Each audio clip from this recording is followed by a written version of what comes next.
you want to pray? Yeah. Dear Heavenly God, we thank you so much for your patience as we go over feminism again. Lord, help us open our eyes, open our ears, open our hearts, open our minds. Help us to see where we're lacking. Help us to grasp onto your truth fully. Love it and live it. Lord, if there are any misunderstandings, any biases, any sexism, any misogyny in us, please, Lord, please help us to let go of that. Help us to see it and let go of it. May your will be done in our minds, in our hearts, in our lives. And we pray as you walk with us through this presentation by Elder Tess on the personal is political, that we will understand. And we pray all this in the name of our Lord and Savior, Jesus. Amen. All right, I will share my screen. Oh, another one. I think this is the right one. Are you guys looking at number 4, the personal is political? Yes, we can see it. Awesome. Let me move some of my screens around. Everything in the right place so I can see. Okay. The personal is political is the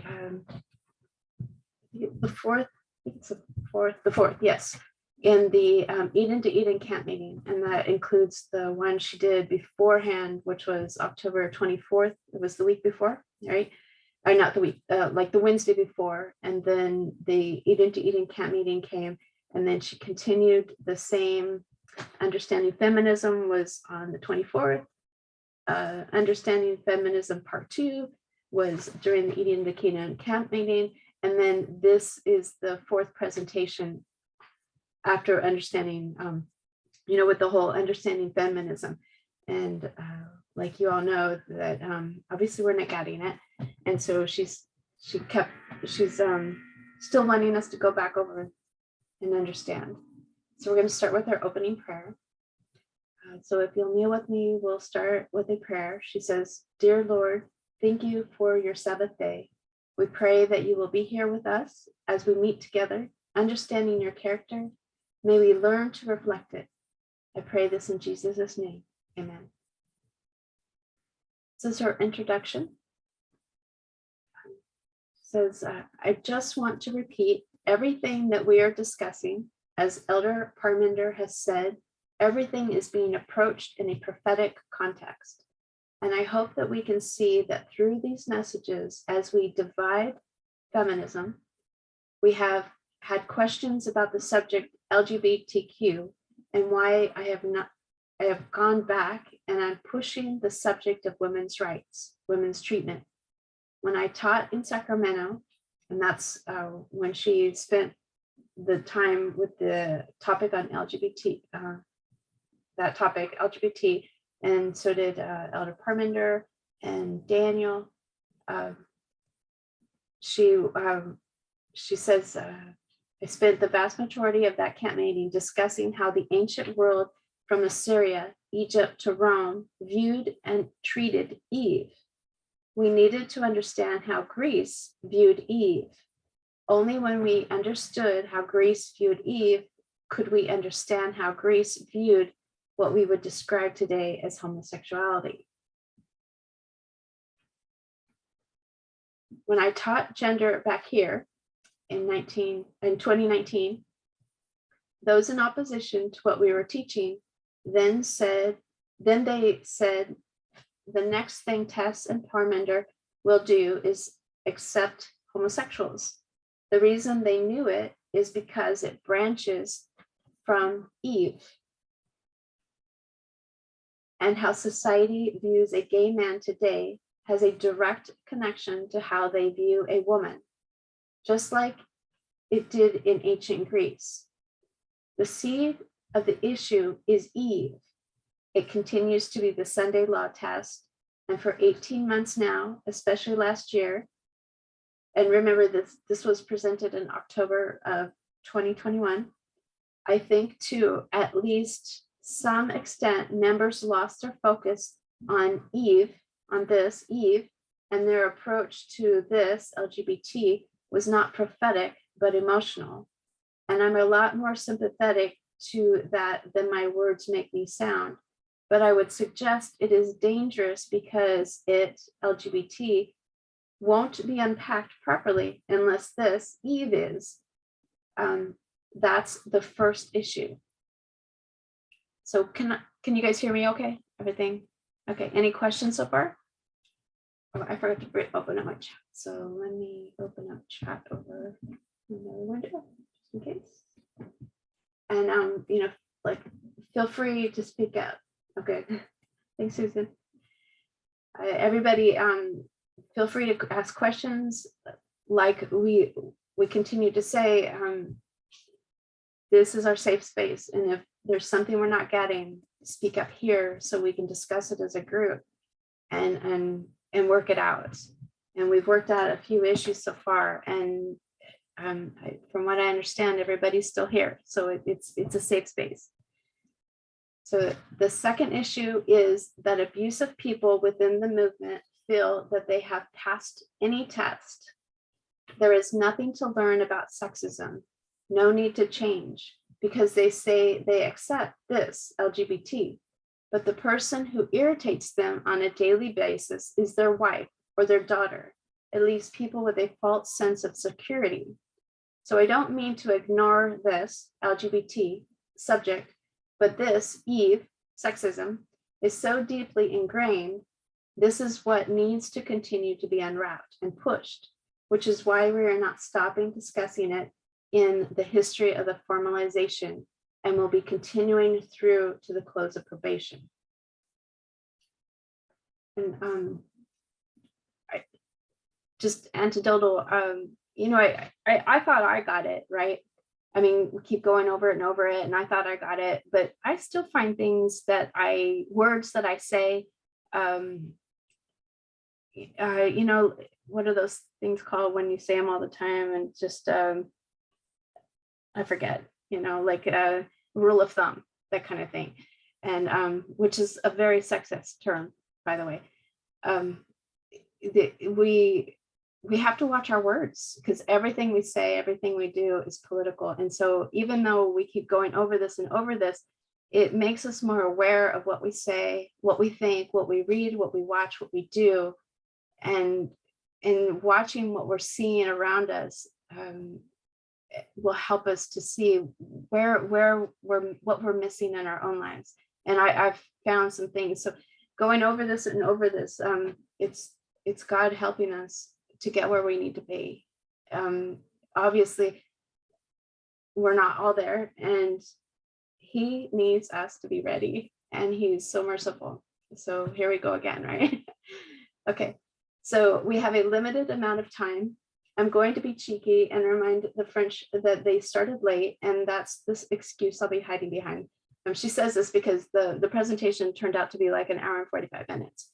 So it is a little bit long. I want to complete the subject this morning in this presentation. We looked at dress reformers, those in the 1800s wishing to put on some form of trousers. They were ridiculed, stoned, and that kind of died a death for a while. I think that's supposed to be died a death for a while. But within each attack was also a representation that they were unattractive. Suffragettes were imprisoned, force-fed, often sexually abused, labeled as unattractive, unlovable. Second wave feminism. It's here that they launched the most solid attack against society's expectations of beauty. Labeled unattractive, men will want nothing to do with them. And that is a fear that liberal feminists spoke of, that they would not have success as a movement unless enough members were physically attractive. But radical feminism fought that. 1989, Ann Hopkins, she takes the famous law firm Price Waterhouse. She takes them to court and wins. because this is just one example of something that happens prolifically. Without makeup, high heels, jewelry, she was discriminated against in her profession. And this, going back to this chart, this is the one she's been going over, right? The whole, for this camp meeting, where it starts off in Seneca Falls in a convention in 1848, which starts the first wave of feminism, which is noted as being ending in 1919, 1920 with the vote. And then the second wave starts up with in around 1936. There's the book, The Feminine Mystique. And she says 63, you mean? Yes, I don't know what I said, but yes, 1963. Thank you. Thank you.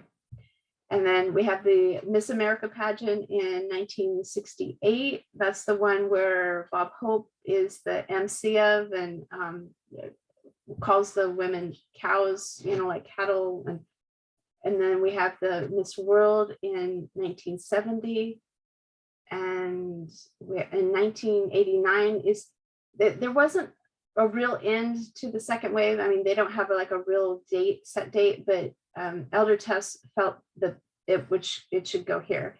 And it ends with that part was intersectionality and the Pricewaterhouse versus Hopkins, the one we just talked about. And then we're thinking that there's no set date on the third wave, that it's all kind of like,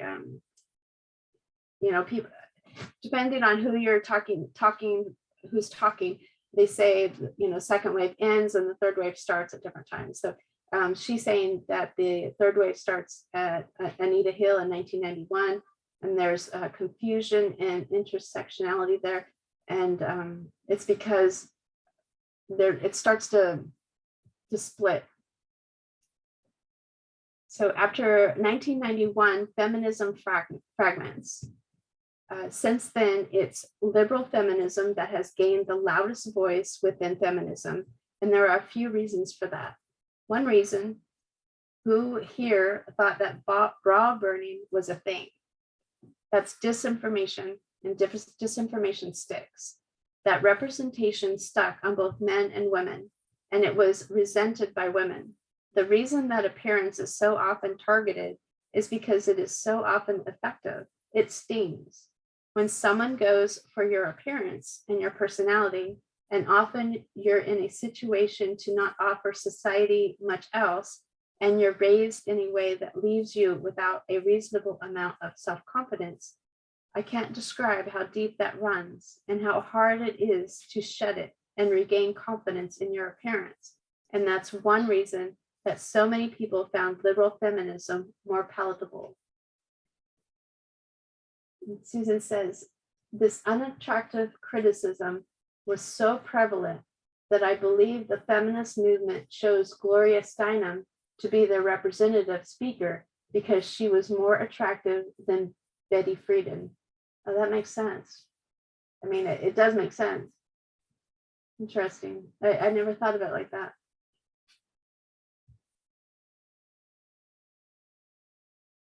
The second reason, what happens when you attack a group of people with something, when you attack African American men, that they will be poor, that they will be powerless, and you use the N-word, what then happens?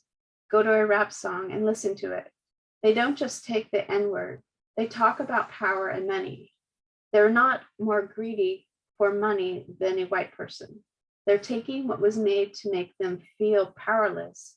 They've taken it for themselves and they're throwing it back. One thing that the second wave feminists fought for, she doesn't finish that thought. I don't know if you know, there's a TV show called Mad Men. Back in the history of second wave feminism, as women try and enter the workforce, there are men and then there are girls. And second wave feminism fought for people to stop calling women girls. There are men and girls, men and chicks. But what's a chick? It's a baby. What happens a lot within sexism, it's a type of objectification. but it's around being seen as a childlike. At what stage of a woman's development is she perfect? If I was to say it in the ugly way, what age does she start growing body hair? She has to freeze herself, not at the age of a woman, but at the age of a girl. We see that reflected in beauty standards today.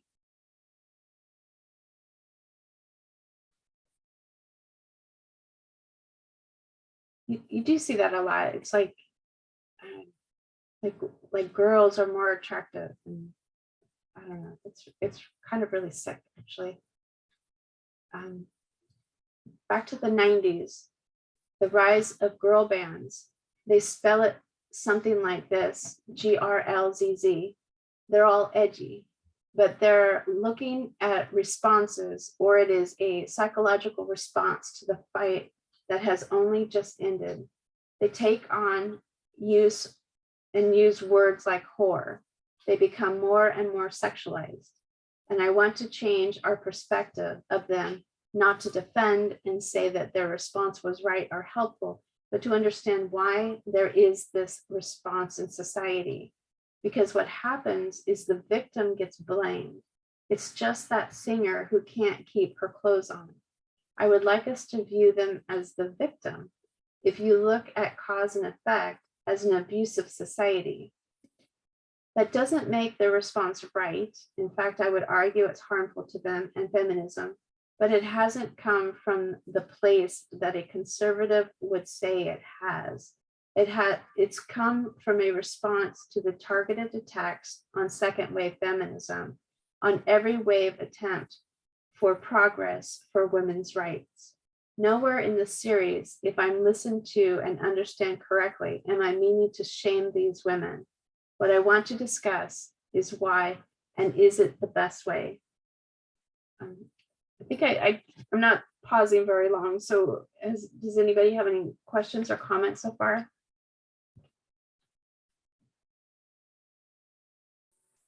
Yeah, I want to just take that phrase up there where in the middle of that paragraph you just read.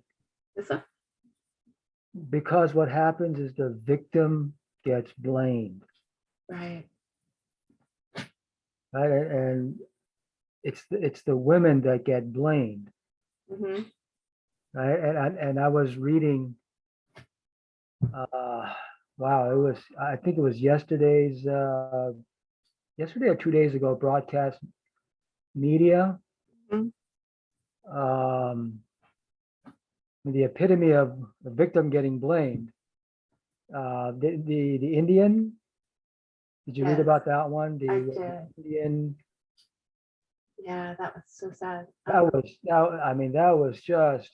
got me. I mean, it's like she did absolutely nothing wrong. And I don't know. I know she had a child. Like a 2-year-old. She had a 2-year-old. And it sounded like she was married. I think it did say she was married. She was. Yeah, she's married. Okay. So she was married. Mm-hmm. Yeah, she had a 2-year-old. And because of this teenager male, I mean, she was already married, had a child. So this teenager, I guess, is in love with her, married woman with a child. And because she says no, she gets blamed. Mm-hmm. Because he commits suicide because she said no. I mean, it's not like she was a single woman. She's already married, got a 2-year-old, and she says no because she's married. She has a child, and it's her fault that the guy committed suicide. It's like that absolutely made no sense to me. Yet the whole village blamed her. Exactly. It's like, and majority of those who blamed her were women. So the women in their mindset is also very patriarchal, very, yeah, I don't know. It's just crazy. I agree. This is, can you guys see this? Misogyny, radical feminism, and all lives matter. Can you see that? Yes, I can see See that. it? That's the article that Fell is referring to. And if you haven't read it, it's in the media broadcast, and it's really sad. And actually, I wanted to bring out, she has some really so if you don't mind, I'd like to read her comments regarding this, this article. She said, the article that's being made should be handled carefully if you're unsure how to understand these issues. Okay. Perhaps the most shocking aspect of the attack in Delhi neighborhood last month is that most of the women in the mob, so like Phil was saying, so a mob of people came to her house and pulled her out of her house, shaved her head, colored her face black, and raped her. So I guess there were like 3 guys that raped her. They took her to their house and they did all this to her. And then they took her out paraded her around the neighborhood.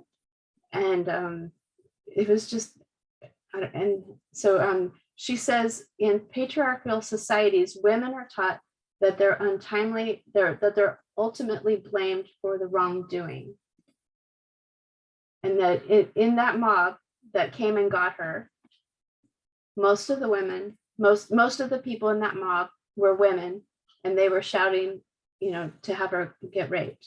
That was part of, and Elder Tess also says, or the comments on the media broadcast, and I'm thinking it was Elder Tess, understanding true radical feminism was the formalization of the message of the Sunday law. We teach that sexism is prophetically the original and deepest set prejudice. Misogyny means hate of women, right? The difference between sexism and misogyny, sexism is, like discrimination against women, but misogyny is actual hate. And misogyny has become so entrenched in cultural norms and family values that even millions of women uphold it and aggressively defend it, while at the same time being victims of the same evil. I mean, we're basically taught to hate ourselves growing up because the guys rule and we're never perfect. And, we have to wear makeup, cut our hair and look pretty just to get attractive, just to be attractive and be, have somebody look at us. We're never perfect. We're not good enough. And we tend to hate ourselves, and so we ourselves are hating ourselves. It's sad. The case below is merely an extreme example of this widespread issue found in every country and locality with differing manifestations, excuses, and justifications. This is why our work is so difficult. We are fighting for the minds and hearts of men and women, bringing the only thing that can truly save this world, a message that frees the mind and wins the heart. So thank you, Phil, for bringing that up. Do you have any more to add to it? No, I mean, that's, yeah. I have a question. Yes, Eva. Yeah. So do we know what would have happened to her if she would have gone with him? She probably still would have been punished, I'm assuming, because if she's married and then she would have gone involved with him, I'm sure she still was going to be punished, right? Right, because she probably would have been punished by her husband. Yeah, exactly. So that is so horrible, terrible. I'm just like She couldn't win. Yeah, it's like, damn if you do and damn if you don't. That Exactly. she didn't have it, then that means she didn't have a choice. Right. Do we know, I haven't read this article, but do we know what religion this was? Again, I'm assuming it was in a village in India or in Delhi. Yeah, they didn't, They didn't say. did they say?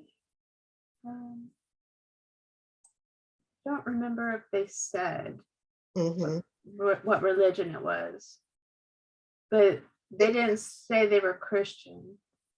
No, it kind of reminds me of FGM, female genital mutilation, Yeah. and that's predominantly done by Muslims, and it's still done today, believe it or not. And a lot of the proponents, because it's so deep embedded in the culture, that a lot of them are women that, you know, they when the daughter gets to be 12 or 13 or whatever, it's the mothers and the aunties that, you know, set this thing up, and it's just a horrific thing. Yeah. And it's the women that are saying, oh, stop crying, or you're just being a brat. And I mean, it's just horrifying. Yeah. And so, but there is a movement, you know, to stop it. But if there is something, and a lot of times the brothers or the fathers are the ones that actually do it.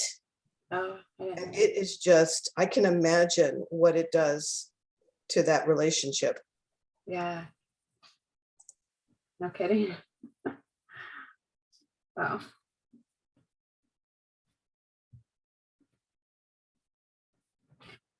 Any other comments, guys?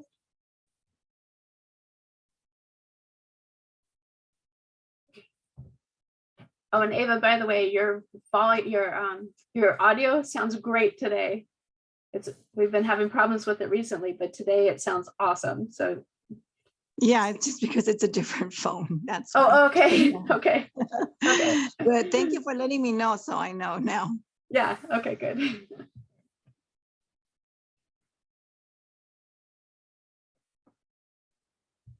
So we're looking at radical versus liberal feminism. Radical gets into your personal choices. Liberal does not. Liberal works within the framework of society. Radical is willing to dismantle elements of society where sexism is too inbuilt. Liberal feminism has this idea that if a woman is adamant and she chooses it, then it is an act of empowerment. On all those points, I would suggest radical feminism prophetically is more accurate branch. It's the more accurate branch.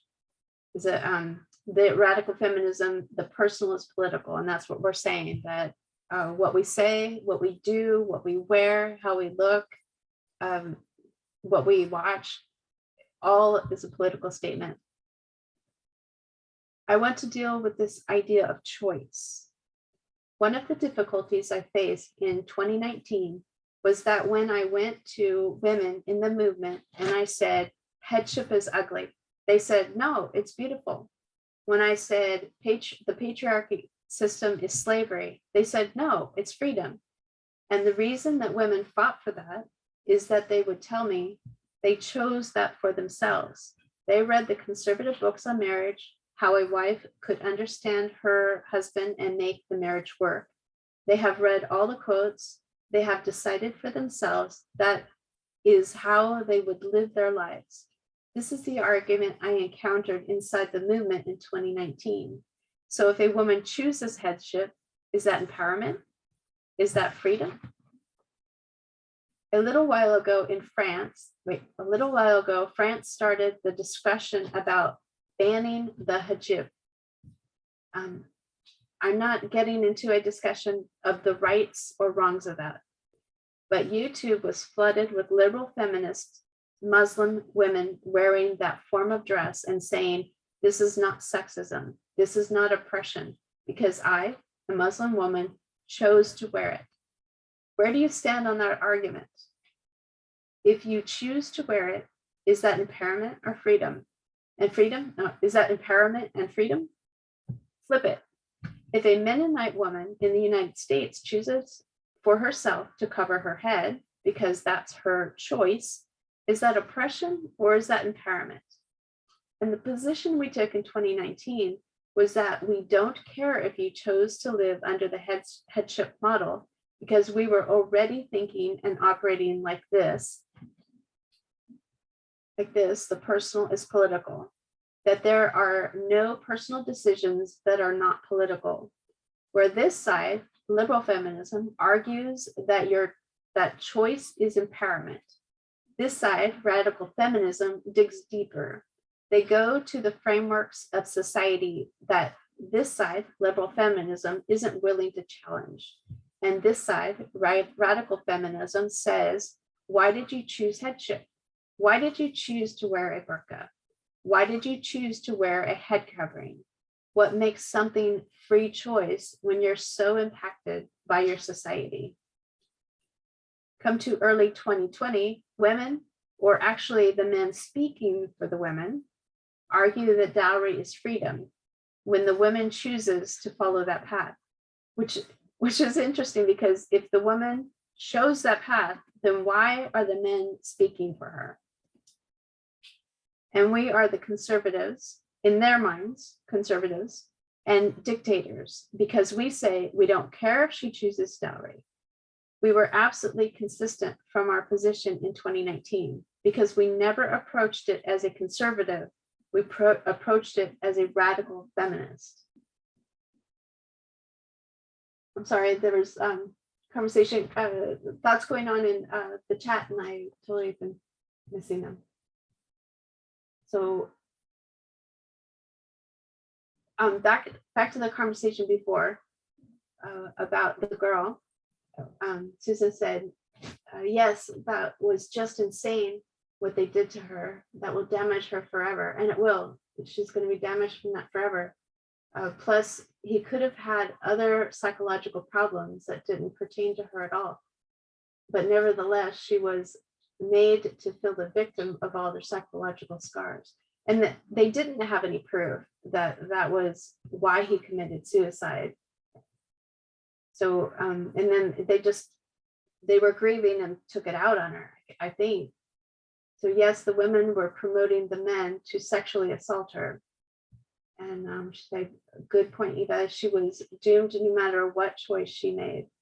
I don't think they mentioned the religion, right, they didn't. And then David and Kathy said, rule of thumb, it's a commonly heard alternative, however, states that the rule of thumb was the creation in the 18th century English judge, Sir Francis Butler. He ruled supposedly that a man is legally permitted to beat his wife, provided he uses a stick no thicker than his thumb. And that was the article, they got it from April 15th, 2021. I told somebody at work one time, because they frequently use that term, rule of thumb, and I told them that it was a sexist comment. And they said, well, they didn't see it as a sexist comment because they weren't using it in that way. And they wouldn't stop, even though I told them it was a sexist comment. I wish that they would stop using it. And they said that they were going to use it. Like, okay.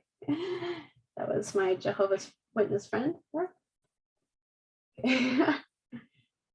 And okay, so come to early 2020, women, or actually, right, okay, so we read that. And then now we're going to get to beauty standards, or what society frames as standard. Women say they choose it, therefore it's empowerment. And a radical feminist asks, why did you choose that? What framework of society are you unwilling to dismantle? Because this side, the liberal feminism, fits in, it doesn't dismantle, which is why they are not framed as radical. So if you see a naked woman singing on a stage, the conservative looks at her and says, you immoral, wicked woman, tempting men. And a radical feminist looks at her and says, what is this awful state of society and how it objectifies and oppresses this woman to where this is how she has to express herself, to have a voice, to be heard, to be valued, to be seen as relevant. Neither side agree with how society objectifies women. Neither side agree with the beauty standards that women are subjected to, but they think in different ways. So I'm not wanting us to think like a social conservative. I want us to think at the sexism imbibed through society and think like a radical feminist. imbibed, as in like getting drunk, right? Isn't that right? Isn't that the way it is? Is that, am I using that word I correctly? think that's imbued, Imbued? I don't, different than imbibed. oh, okay. Okay, thanks. There are many areas where liberal and radical feminists disagree. One would be on the burqa, a second one on pornography, prostitution. So this side, which is liberal feminism, says women choose these industries. It can be an act of their empowerment to use and express their sexuality. This side, radical feminism, says under what societal conditions are women choosing these industries? I want to quote, okay, quote, radical feminists have written about a wide range of issues regarding the sex industry, which they tend to oppose, including but not limited to what many see as the harm done to women during the production of pornography, the social harm from consumption of pornography, the coercion and poverty that leads women to become prostitutes, the long-term detrimental effects of prostitution, the race and class nature of prostitution, and male dominance over women in prostitution and pornography. And these quotes are coming from this Julia Long. It's from the Washington Post article. It's called Opinion: Pornography is More Than Just Sexual Fantasy. It's Cultural Violence. And that was May 2016, the article. And then she continues with the quoting from the same article. Feminists who oppose the acceptance and endorsement of sex work are sometimes disparagingly labeled as sex worker exclusionary radical feminists, or SWERF.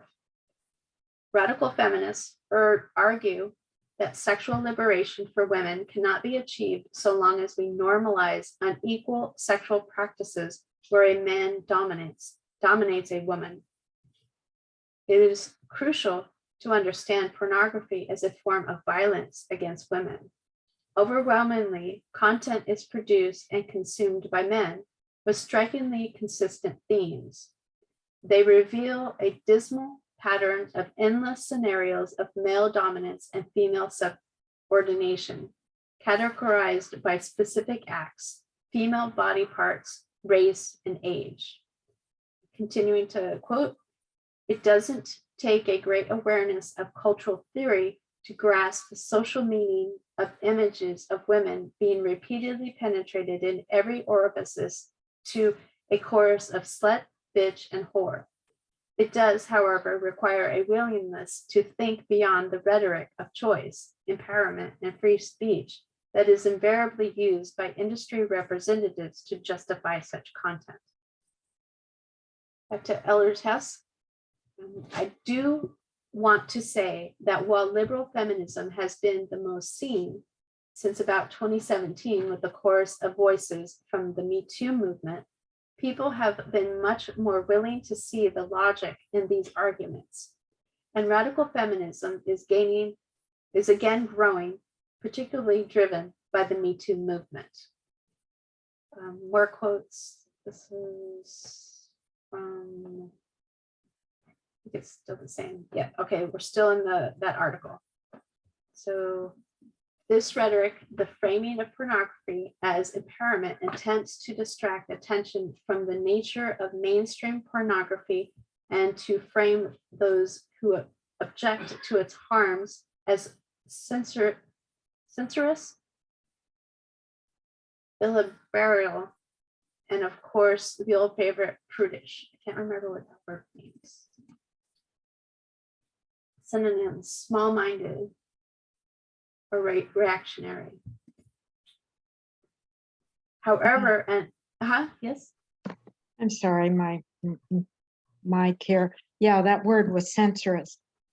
Censorious. Okay, thank you. Mm-hmm. Okay. However, an examination of mainstream content reveals these arguments as little more than a defense of vested economic interest, right? So they're just defending their economic interest. It's not really not helping the women there. So continuing the quotes from that article, all of these here. First and foremost, mainstream pornography consists of socially sanctioned acts of direct violence against women. What would be seen as sexual violence and brutality in other contexts is par for the course in pornography, as female survivors will confirm. One of the things that pornography does extremely efficiently is provide an endless flow of narratives of women being treated as objects, violated, or done to. It is singularly unconvincing to argue that pornography is not influencing current sexual norms, and that those norms do not primarily involve the objectification and violation of women's bodies. Given the prevalence of pornography and pornified images in our image-saturated culture, one may as soon argue that being raised in English-speaking country has no bearing on whether or not one grows up speaking English. And Penny says, Congress approved sexual harassment bill in Me Too milestone guaranteeing that people who experience sexual harassment at work can seek recourse in the court. And what, do you know, Penny, what year was that? And Susan says, there are scientific studies that show the brain is left with visual imprints from porn or traumatic sexual acts. Damaging images remain that the brain can't erase. Oh, wow. Okay. Dark spots, huh? Thanks for sharing those both. That was approved this week. Oh, wow. Okay, that's great. So approved this week, Congress approved sexual harassment bill in Me Too milestone guaranteeing that people who experience sexual harassment at work can seek recourse in the court. That's great news. Great news. So she then discusses how, finally, after pornography has become so prolific, there is a small but growing wave of radical feminists tired of negotiating with sexual harassment. So liberal feminism accepts, even celebrates these industries as empowerment. I would suggest this comes still down to two streams of information, because there is enough research, there's enough data for you to stand on this radical side of the argument. The true stream of information is not hearing emotional arguments from the two sides. The true stream of information looks for evidence. And when liberal feminism says violent pornography doesn't affect how men treat women in society, I would say pornography in general, they might make an emotional arguments. They might make emotional arguments, but you can't defend that from a true stream of information. So yeah, okay. And Jonna says, Ted Bundy once said that the biggest danger that started him on his tirade of killings was pornography. Wow. It totally makes sense, right? Oh, thanks for sharing that. The third area they disagree is beauty. I just want to mention one, I guess, faction within liberal feminism. It's known as a branch within liberal feminism. It's called lipstick feminism.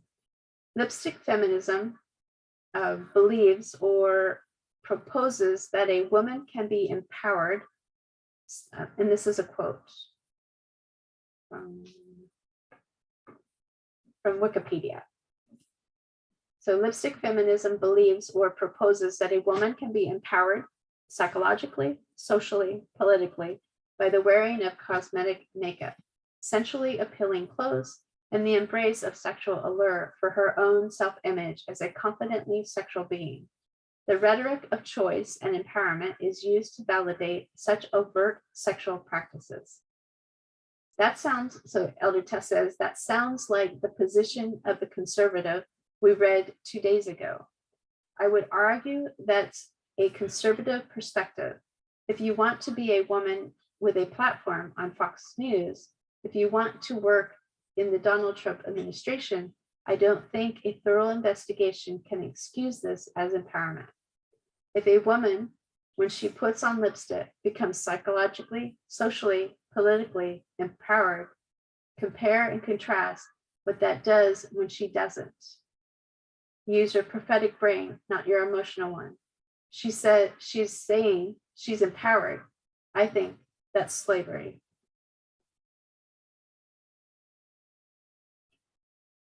I want to go to the document. So she puts lipstick feminism down here. That's why this is here. So she puts lipstick feminism down under the liberal feminism column. So now I want to go to a document. This is by Deborah L. Rode. She is a professor of law at Stanford. And okay, so as we're reading through, the next several quotes are going to be from Deborah L. Rode from this particular document called The Appearance as a Feminist Issue. You also know that Elder Tess actually wants to quote from her more, but the document is really long. So I would like to propose that we read that document maybe on Wednesday. And so I have that document, and I'd like to make that as, and Elaine has already agreed that we could do that next. So she thought it was a good idea because it continues with, it expounds on what Elder Tess is going to quote from here, and then we'll be able to read even more of the quotes that she had wanted to quote. She just didn't have enough time because the document is like 11 or 12 pages, I think, and she didn't have time to quote as much as she wanted to. Okay, so this document by Deborah Rode. She is a professor of law at Stanford. She wrote this document titled "Appearance as a Feminist Issue." In quote, in 1929, in A Room of One's Own, Virginia Woolf maintained that every woman needed to consider what is your relation to the ever-changing and turning world of gloves and shoes, unquote. Wait, so that was, she was quoting, sorry. I'm thinking and speaking at the same time, it's not working, sorry. So since then, the world has grown ever more complicated.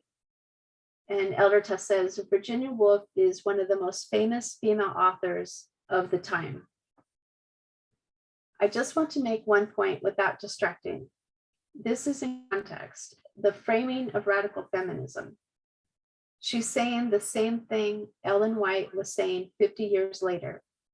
Ellen White focused on freeing women's minds and their bodies with wearing trousers and political action, but her efforts and her very existence we should view as a feminist stepping stone.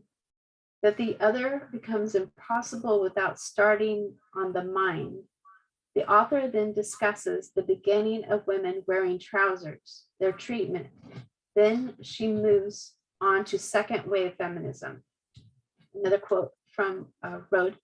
In the 1960s, the emergence of a second wave of feminism brought a more fundamental and sustained challenge to the beauty industry. And another quote, among that group, she's, and then Elder Tess puts in, she's discussing the 1980 and 1968 protests. She says in that protest, quote, were authors of a statement accompanying that protest, which explained women in our society are forced daily to compete for male approval, enslaved by ludicrous beauty standards that we ourselves are conditioned to take seriously.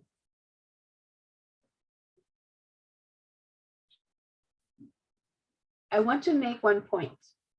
The comments made by the male journalist, and that was think it was on the first Understanding Feminism Part 1. It's Art Buchwald, where he made comments about bra burning. And actually, I could bring that. Let me bring that up real quick. It's already up. To remind you what his comments were. So, continuing the quote. So, Art Buchwald, the journalist, and his quote is, "The final and most tragic part of the protest," he wrote, "took place when several of the women publicly burned their brassieres." He continued to reveal in his misogyny writing, if the average American female gave up all her beauty products, she would look like Tiny Tim, and there would be no reason for the American male to have anything to do with her. And that's the journalist she was talking about right here. And so the comments made by the male journalist in 1968, they would never dare to make today. It's not so much comments from men that are now holding women in this position, though that subtly very much exists. Now it's an entire social network, including social media, that exerts that pressure. Because women today say, "It's my choice." When we look at racism, slavery is easy to see. Segregation, easy to see. You come past 1989, and why are even African American conservatives arguing that racism no longer is a problem? It's gone. Because you no longer have white people back here in the 1960s, 70s, and 80s making obvious, overtly racist comments. The problem that they see is that racism got baked into the way institutions operate. The book, The New Jim Crow, shows that.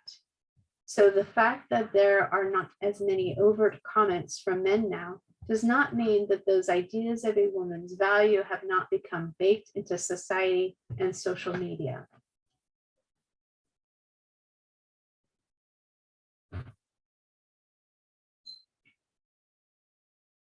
Beauty pageants are as ugly now as they were in 1970.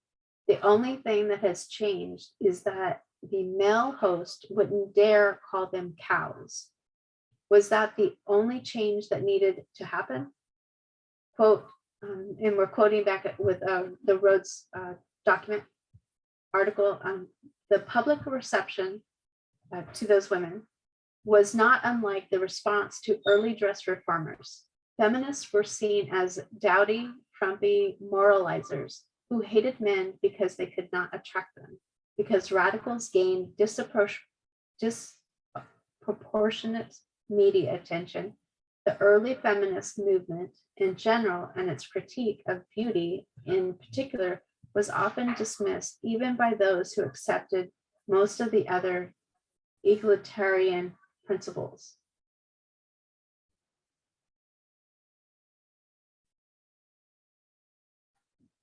So just pausing for a second.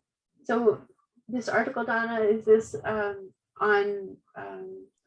Yeah, that's the one, that's Ted Bundy's last interview before he was executed.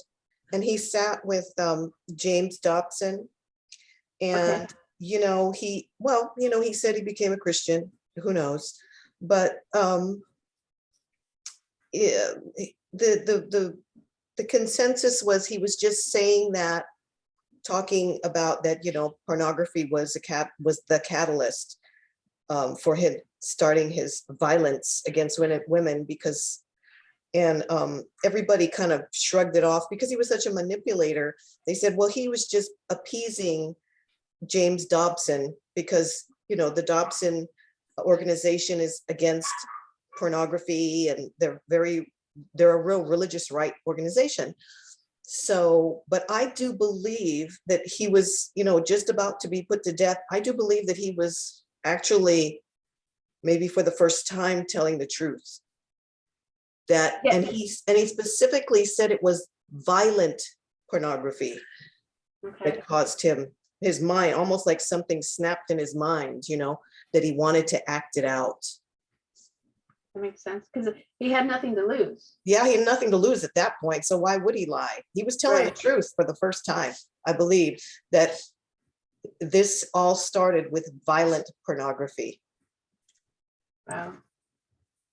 Well, thank you for sharing that.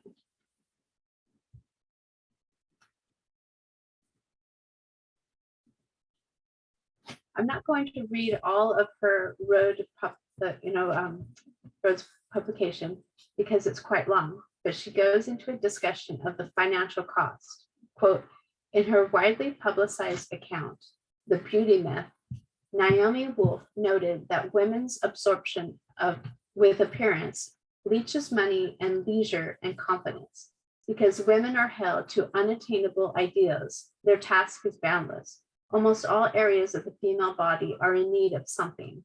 The result is to focus women's attention on self-improvement rather than social action. Unquote. So I've taken one part of what she says about cost. It's much longer than that. So it's amazing, like, so if they keep us focused on our body, we won't open our mouth and be active and ask for rights, right? It's ingenious, sadistic, and sad. Then she goes into the health risks. First of all, the physical, the eating disorders, the unhealthy dieting, which is about $1 billion industry in the United States. There's a lot of money in it. And 95% of the people who go on those diets, 95% of the people who go on those diets put it back on within 2 years. It doesn't even work. Surgeries, but worse, the psychological, depression, anxiety, low self-esteem. Again, I would argue these aren't emotional arguments. They're true stream of information arguments because they can be evidenced.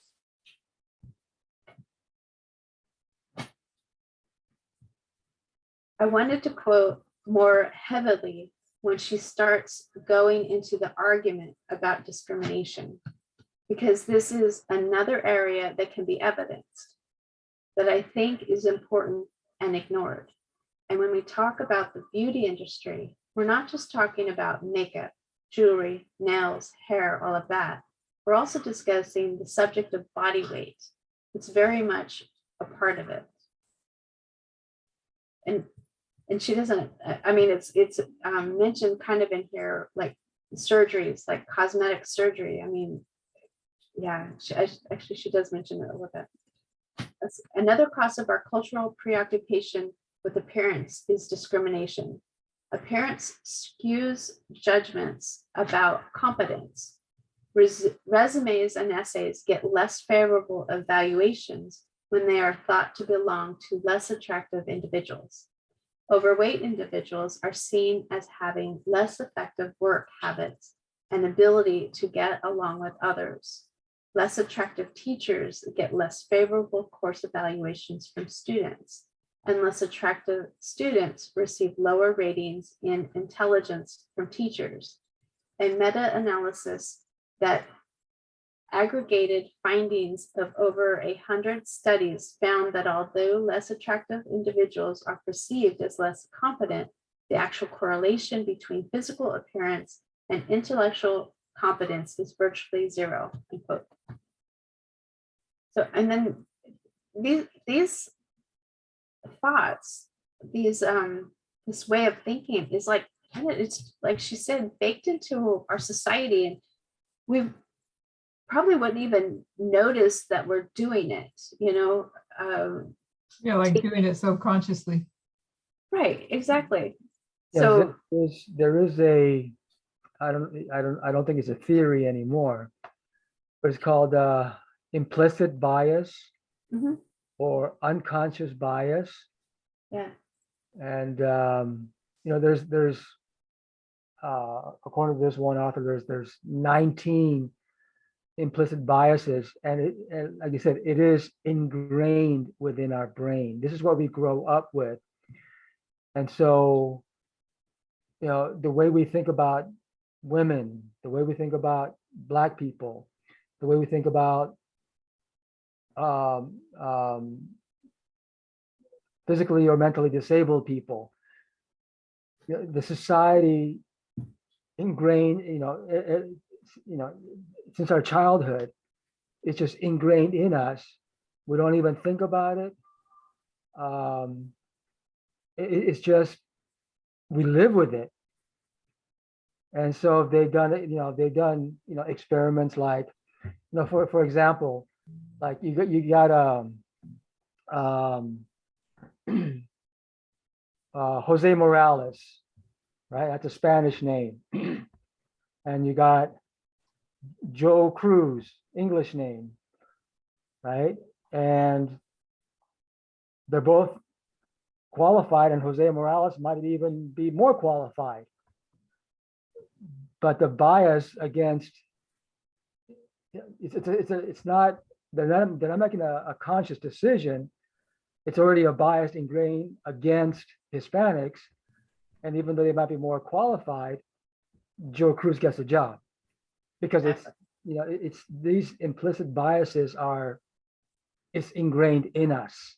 We live with it. Exactly. Christine, Yeah. yeah, I'd like to bring up one example Thank you, Phil. of the young girl. This was just a week ago. Miss USA, not the present one, but she jumped out of the window in a New York City hotel and killed herself. Did they say And- why? Yes, and she was a Black girl, beautiful girl. And she was Miss USA.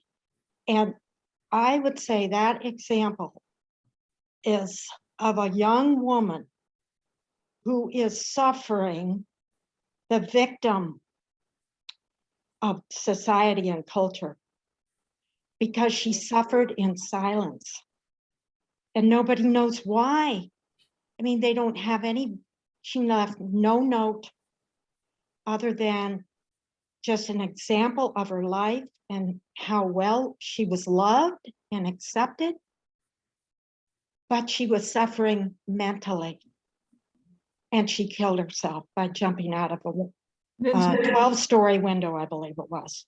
didn't she post something on, she posted something on social media that morning, if I remember right. I can't recall what Yes. she said, but she posted something. She was a lawyer as well. Yes, a lawyer, very intelligent. I'm trying to remember what it said. Maybe somebody remembers what she posted on social media that could have been taken as if she was saying what she was going to do. I can't remember what it said. I don't know that, I mean, it was a shock to people that knew her, Yeah. that, that they thought she was such a happy, successful person, individual in her life, showing that she was successful. But there was a lot more to it. I think the Washington, the Post had an article on it. And that Can I was say probably something? a week ago. I think it was a week ago. I read the article and I can't remember all the things it was saying about her, but it was so impressive of what society places this on women. And here she was in that, she went into that whole thing about, what you have to do if you're going to qualify to be a Miss USA and what she went through for that, just to feel like she was successful. I think that's the point I'm trying to make, because really they're suffering as victims from it all the pressure that's put on them. I think a lot of that pressure also starts in the home. Yes, it wasn't just the mother contents, or but the mother it or was parent. already there. Yeah, because they push them and take them to all these pageants when they're little kids and push them. Exactly. So So it was just I just wanted to say something, yeah, go ahead. just in response to what the tweet, it was a tweet. And I read it, and it said something to the effect of, today is a day of rest and peace, Yeah. something to that effect. Yeah. And so that you could clearly, you know, after After the, after sight, see what that hindsight, yeah, that's what she was saying. Yeah, But it was she, her apartment. She was 60th floor. I can't imagine. oh, why? Anyway, Oh, wow. yeah, yeah. She So she we wanted just don't get it. she wanted that peace and rest. Wow. Yeah.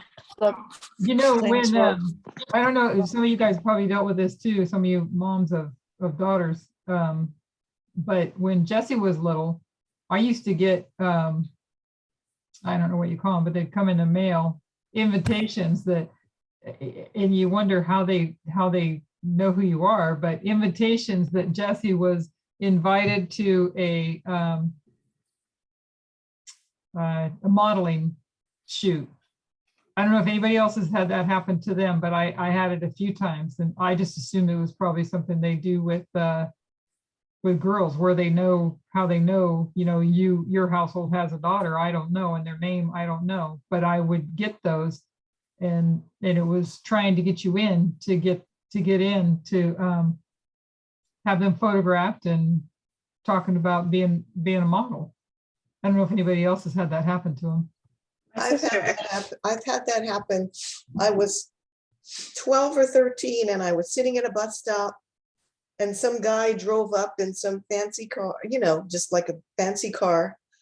And he gave me his card and he said, give this to your mother or your father. And I said, okay. It was a modeling agency card. And I gave it to my mom, or I forget who. And of course, my mom didn't even care. And so that was the end of that. I was only 13, I didn't know. And at that time, they didn't have social media. So it wasn't, you know, kids like us didn't know anything. And then later on, my auntie calls me because my auntie has our same last name in the phone book, because I guess I might have given the man my name because he wanted to know my name. No, it wasn't Barbizon, Penny. It was Gypsy Norton. And it's the biggest modeling agency in Hawaii at the time. And so I guess he called the phone, you know, he just went on, he looked up my name because we had a very unusual last name. And my auntie had her name. And so he called my auntie, said who he was, said it was a legitimate organization and that they thought that I would be really successful in Japan and maybe, you know, wherever. And so my auntie was so excited and she called my mom and said, Primrose, this is real. This is a big deal. And my mom said, oh no, Donna is not leaving the island.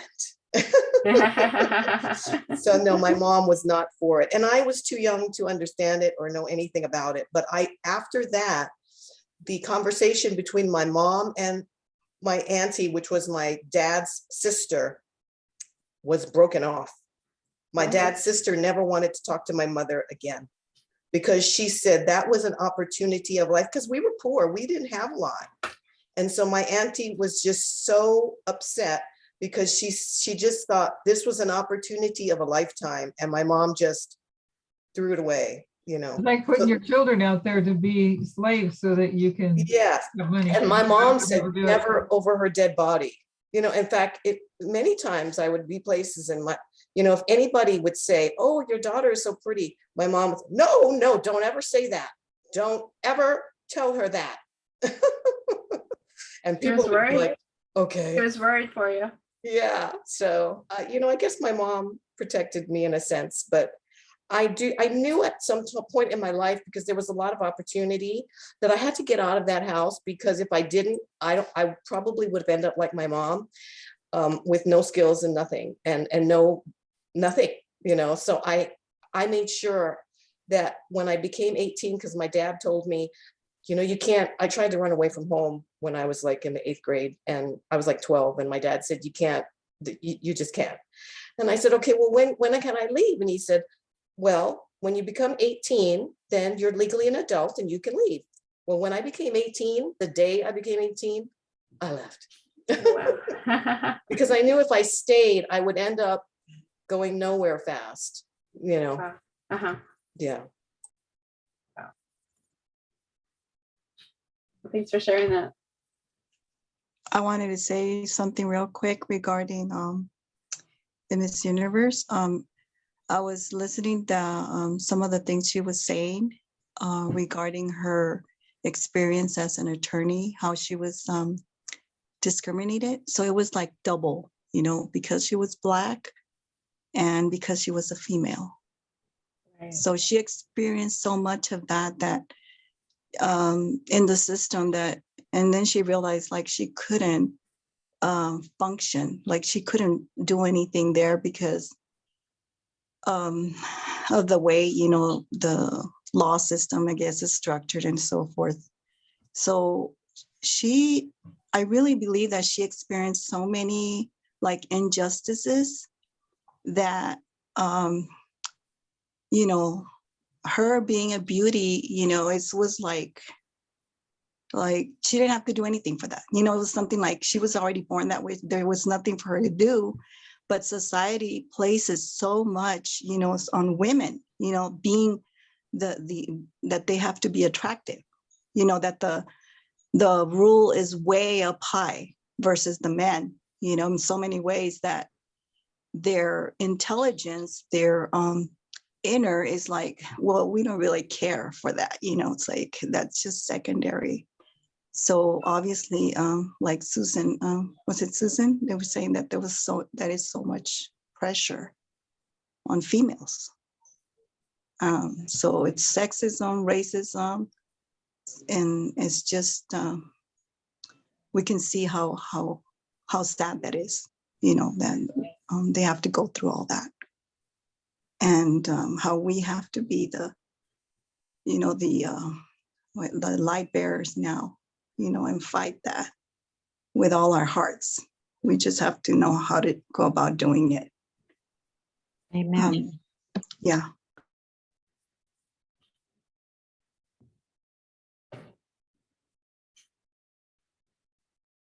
Thank you for sharing that. And then back a ways, I got behind in the chat, but Susan was saying that even women's clothes are more expensive than men's, which is so true. It's so ridiculous. It's easy to just go buy the men's clothes, I'm telling you, because it's way cheaper. So that's why we continued restoration even in heaven, because of how deeply affected we have all been by these ingrained biases. The other thing that adds to it is advertisement. It's just everywhere. Yeah. Susan says outward appearances can be very deceiving. They are. What was that, Christine?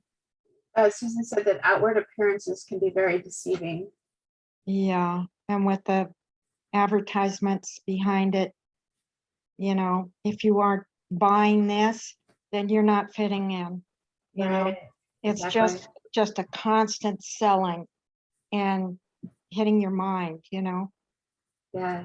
Oh, if I just have that, then I'll be better than what I am, and I'll be better than others. Right. That is a constant defeat of people's self-image, really, because it's not the solution.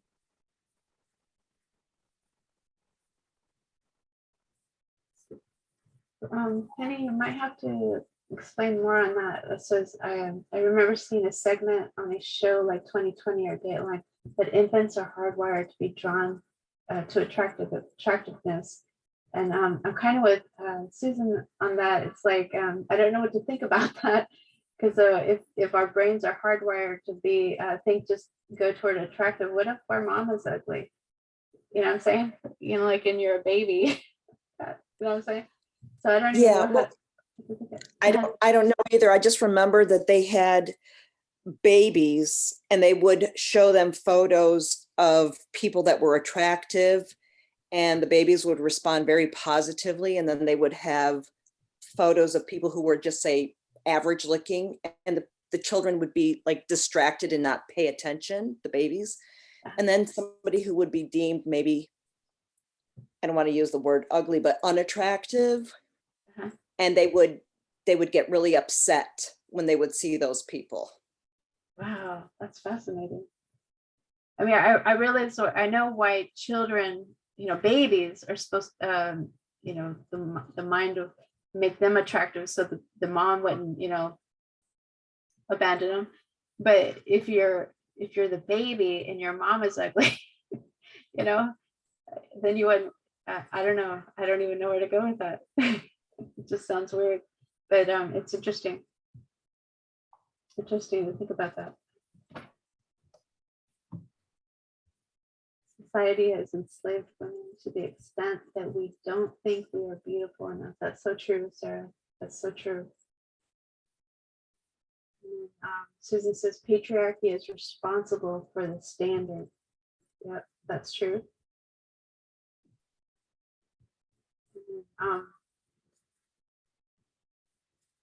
And said patriarchy is responsible for that standard. That reminds me of what Polly Murray called Jane Crow, prejudice as she was Black and female. Susan, patriarchy just isn't just about men either, because it can also be a woman at the top of the hierarchy enforcing maybe unwittingly patriarchy. Well, look at that story that was in the media broadcast, where the women were a good part of the mob. Right, exactly. Enforcing that patriarchy. Yeah. Yeah, exactly. That's blind women. Good conversation. Any other additions? Any more comments? Hi, Christine. Can I say something, please? Yeah. Hi, Sarah. Yeah, actually, I just want to share something that I went through as well, Yeah. So when I got married in 2017, so it's actually in a culture that is practiced whenever you get married. So on your first night, they have to give you like a white sheet. So Yeah. they have to make sure that you are virgin. On what they see blood on that, the women, and the worst part is that if the women doing it, Oh. Yeah, so it's mainly practice. Even in Muslim countries, they do that, And when a woman is not a virgin, some men, if you love that woman, so you get a razor blade to cut yourself so that the women will be happy thinking that you are indeed a virgin. So when I look at that, how sexist it is, we don't do that to men, but we do it to ourselves, and it damages women a lot when they find out that you are not a virgin, So it's just a kind of enslavement to women.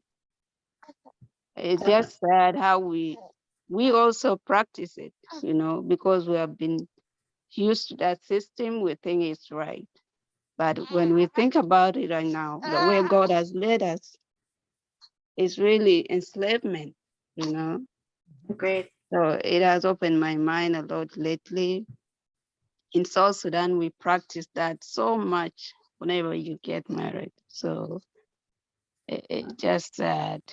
It's sad to think about those. It is sad. Yeah. Yeah. I don't know if it is done here, but here is a little bit civilized, I think But, there are, people who come over from other countries still do practice it in the United States. Yeah, I think so. I think they do that. Even South Sudanese in here, I think they do that. It's sad. Well, thank you for sharing that. It's all baked into our system, baked into our psyche, and we abuse ourselves too, instead of standing together as being the one we oppress, Yeah, exactly. We take men's side rather than standing together as women and fight for our right and freedom. So And that's what Elder Tuss wants us to do, is stand together and fight for our freedoms. Meaning, like speak up, and recognize where we're going wrong and not just let those go by, Yeah. right? Mhm. Thank you for sharing.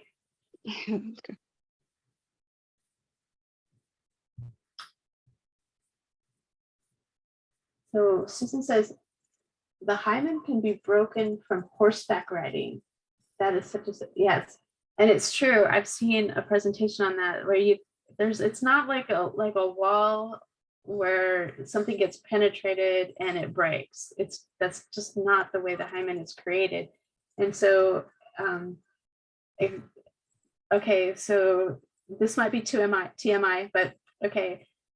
When I was a kid and first started my period, no one told me that, I tried to use a tampon. It was very painful. So basically, I wasn't a virgin when I got married because I used a tampon before so anyway, it was very painful. And so how would you if I were to get married after that, if I were in that type of society,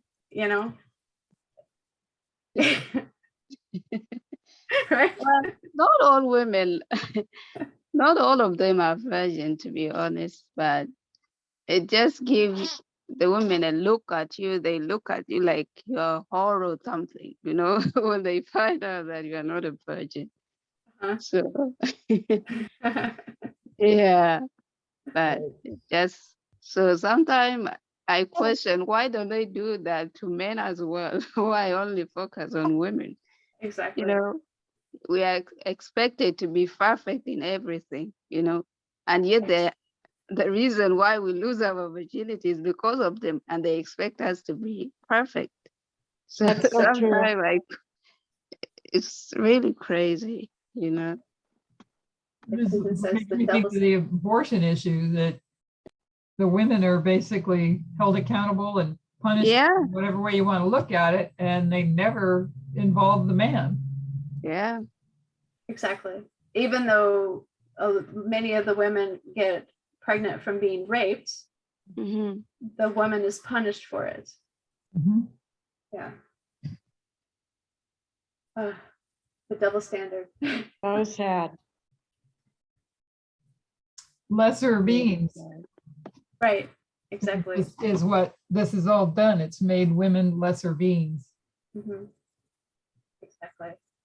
Always pointing out the flaws based on someone else's standards, made up standards. Hmm.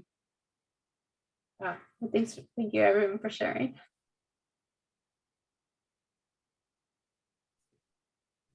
Anybody, any other comments?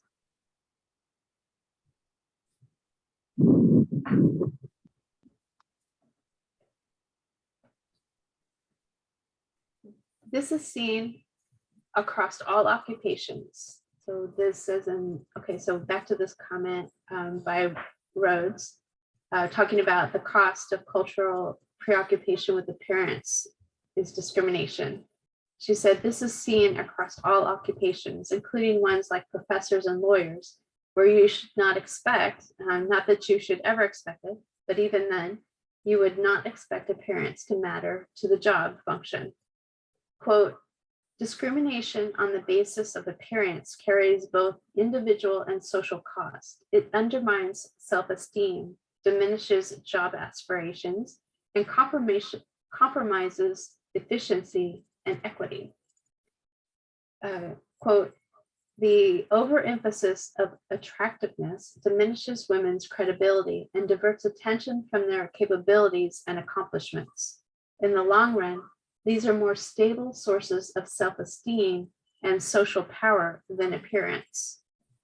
The devaluation and sexualization of women based on appearance is particularly apparent for women in leadership positions, unquote. So she wrote, gives 5 examples basically of the people she was talking about in leadership positions, and then her own. So her examples are Condoleezza Rice, Kamala Harris, Hillary Clinton, Marissa Mayer, who she was the CEO of Yahoo, and Elena Kagan, who was nominated to the Supreme Court. And then she gives her own. Quote from Rhodes, I got a personal glimpse into the phenomena just described after publishing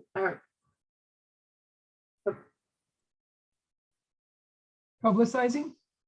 is that the word? Thank you. Well, that's what it is, if that's what she said. That's what you have there, is publicizing. Yeah, I don't know. My brain just like completely lost it on that one. Okay, after publicizing my book, The Beauty Bias, it was surprising how many men took time to send me comments like, so one Elder Tess couldn't read.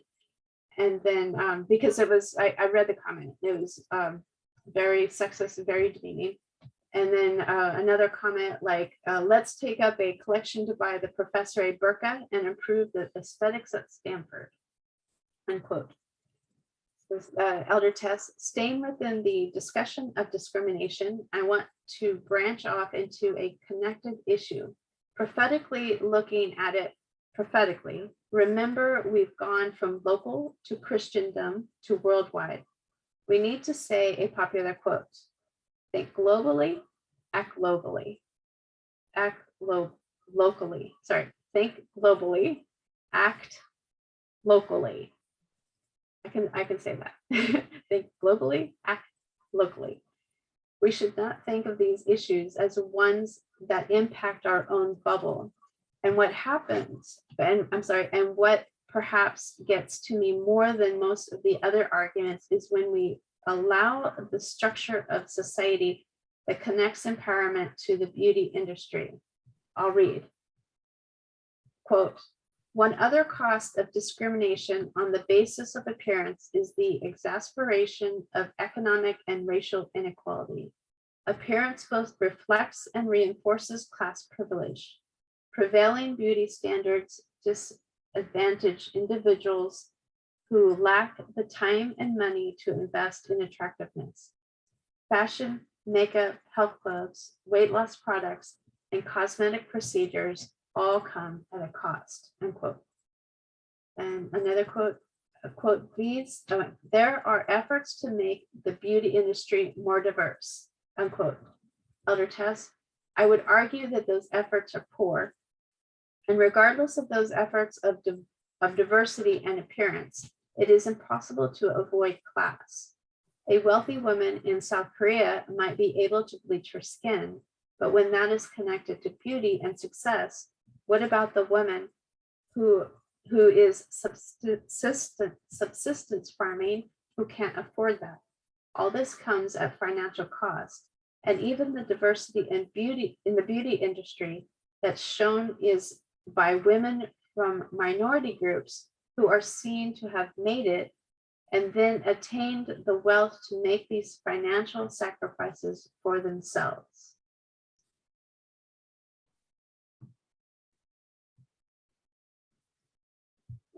And some comments. So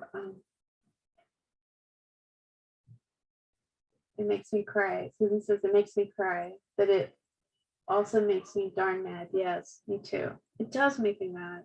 It does. It is sad. But you want to take lipstick feminism and go teach at a camp meeting in Fiji. You don't walk these paths in high heels. And I think it is truly awful. I mean, awful to build a society where the way a woman is viewed demands a financial sacrifice that possibly the majority of women in this world cannot access.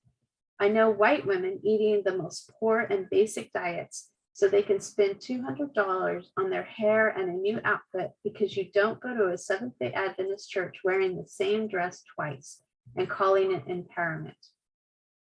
And those women have nothing less when we move this into the subject of class and race. We can make this an emotional movement, but think of that prophetic. This movement against the Sunday law is worldwide. Therefore, true freedom, acceptable, must be acceptable, accessible. Thank you. Okay. So therefore, true freedom, acceptable, must be accessible worldwide, accessible. True freedom has to be accessible to all. She then discusses the double standard for men and women, the psychological impact, the fact that 90% of cosmetic surgery patients are women, with all the financial costs and risk. And then the other side of the coin, if they don't do that, they're judged. If they do all that and they don't look natural enough, they're judged. When you do it to succeed, but you have to still look natural. She gives another example, quote, while women remain divided over cosmetic practices, they also often share discomfort about the culture that produces them. Appearance is the opportunity for self-expression and self-determination, but many women recognize that their options are far too limited by circumstances which are not of their making, unquote. So they did a study of makeup in the workplace. Virtually all women that took part argued that they had a choice. Therefore, it was their choice to wear or not wear makeup. But many also believed that if they did not wear makeup or other women did not wear makeup, first, they don't look healthy. She says, it reminds me of one of my own stories. I never went to work without makeup, even in the kitchen. And I was quite sick at that time period. One day I felt better than I had felt in weeks. And when I was sick, my boss had not taken me seriously. But then the day I felt well, I went to work without makeup. And my male boss said, with all the concern I needed a week ago, quote, are you okay? You don't look well, unquote. So, they don't appear healthy, was the antidote. Second, women said that they would not look heterosexual, they look lesbian, which is code for masculine. 3, they said women who declined to wear makeup did not look credible, and that goes deep into psychology. Thank you, psychology. So you don't promote people who don't look credible. So while all the women in the study say we have choice, radical feminism says, what are the conditions surrounding that choice? Where if you don't make the choice society likes, there are all these consequences. Ellen White's position on beauty standards is clear. I would suggest that when we address that part of her writings, she's arguing as a radical feminist. One argument she takes is the amount of cost. People say that doesn't apply today because things are cheaper. I would argue it applies even more because the areas of a woman's body that need editing today are 50 times more than what she had. I have the quotes about how Jesus lived compared to the Pharisees who chose to display themselves because they thought they would gain them further influence with people. Quote, luxuries of this life are not the portion of God's servants. And that's from Desire of Ages 2:18.5. And John, quote, plain dress and self-denying life, unquote. Desire of Ages 2:18.5 again. And then she asked, do we, so Ellen White, she's referring to Ellen White. She asks, do we neglect spiritual things in order to adorn ourselves to attract attention to self? Ellen White says, self-denial in dress is a part of our Christian duty to dress plainly, to abstain from display of jewelry and adornment of every kind is in keeping with our faith. Are we the number who see the folly of worldlings indulging in extravagance of dress as well as in love of amusements? If so, we should be of that class who shun everything that gives sanction to the spirit, which takes possession of the minds and hearts of those who live in this world only, and who have no thought or care for the next. And that's from Bicho, what I don't remember what that code stands for. Bible Echo. Bible Echo, thank you. So this is from Bible Echo.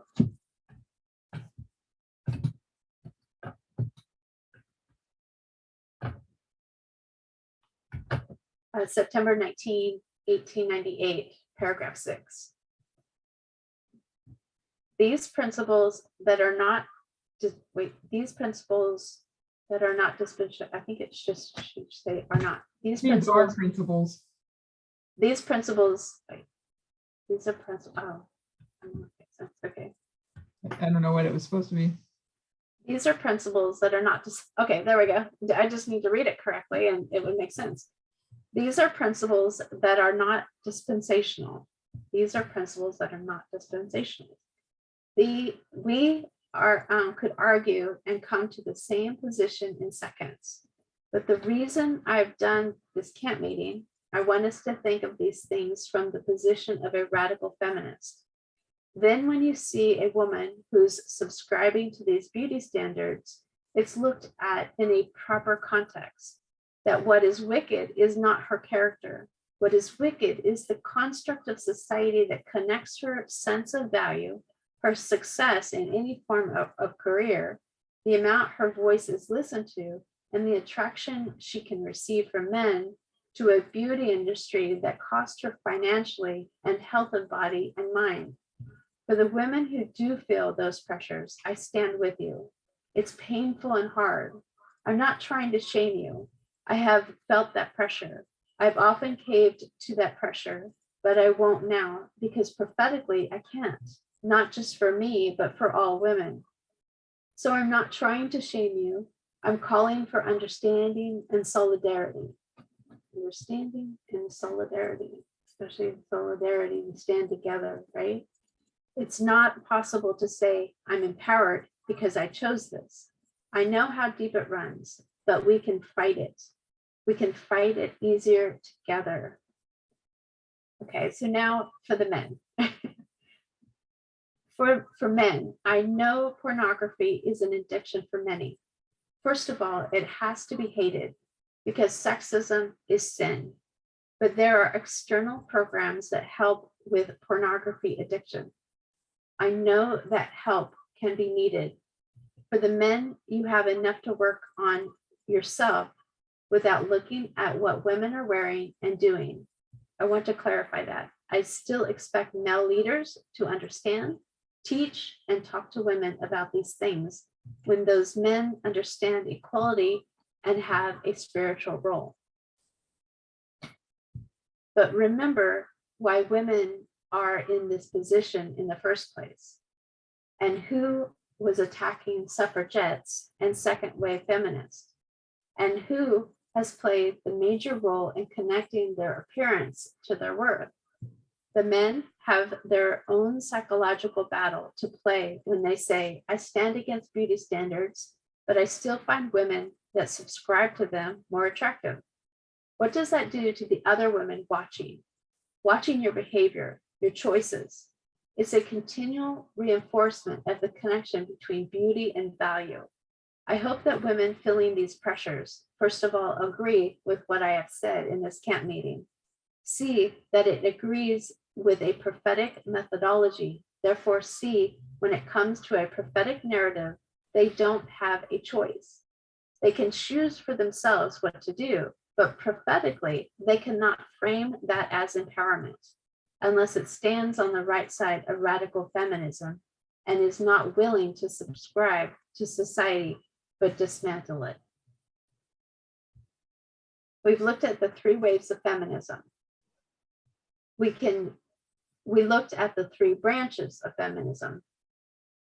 I'd say this cultural feminism is Pope Francis. This liberal or mainstream feminism is compromise. Just look at Fox. And this radical feminism is a true stream. We're going to divide this radical feminism in the next meeting. Because she says the road gets narrower. Surprise. Closing prayer. If you can kneel with me, we'll close in prayer. Dear Lord, thank you for how you have led us. We see that your messages are sometimes hard to hear, but I pray, Lord, that we will see the value in them, that what is painful in the short term is empowerment in the long term, and empowerment for all, not just white, wealthy American women who are in slavery and often don't see it. I pray that as a movement, we'll stand in solidarity together, understanding these pressures, but finding our confidence in you, not in what the world offers. Through all of this, may we become closer to you and your kingdom. We pray in Jesus' name. Amen. Amen. And Donna puts in there, a Barnum research study found most pastors, 57%, and youth pastors, 64%, admit they have struggled with porn, either currently or in the past, but less than 1% recommend telling their congregation. I think it's better just to be truthful, and then you can help others. Thank you for sharing it. And Susan says, I've experienced a real tug of war over letting go of lifelong beauty habits. I'm trying to relearn and to accept myself, but it's a battle. I totally agree. It is a battle. Thank you for sharing that. You're right, Elaine, it's ingrained in women. It is. It's ingrained in who we are. Any comments, any additions and questions? Well, I thank you for presenting this. It could be repeated many times again. And I'm thankful that Elder Tess is not yet moving on from feminism and sexism and not going to LGBTQ yet. And she's staying on this topic. Because there's so much more to learn. And what still, we don't consider, I mean, we talk about it, is the intersectionality. And I was listening today. She's a woman, she's Black, and she didn't refer herself as a little people, but she was a dwarfism. Okay. Yeah. So you talk about intersectionality. Being a woman, being Black, gives us a double ding, and now she has dwarfism. It's a triple dinger, and like she's invisible. She doesn't matter, and she has no power, and it's not like there's not that many of them either, so they don't really have a voice, and it's just something that we don't consider enough of intersectionalism. And I know Disney was remaking the movie of Snow White and the Seven Dwarfs. And I know that the little people, I remember we used to call them little people. I don't know what we call them now. There's a pushback against that. There's an actor, he has dwarfism, and he won some awards, and he's pushing against Disney to not to recreate Snow White and Seven Dwarfs, because basically what he's saying is, have I not done enough to show you that I'm not lazy, I'm not sneezy. I'm not dopey. You know, I'm not grumpy. I'm a human being, Oh, wow. you know. Yeah.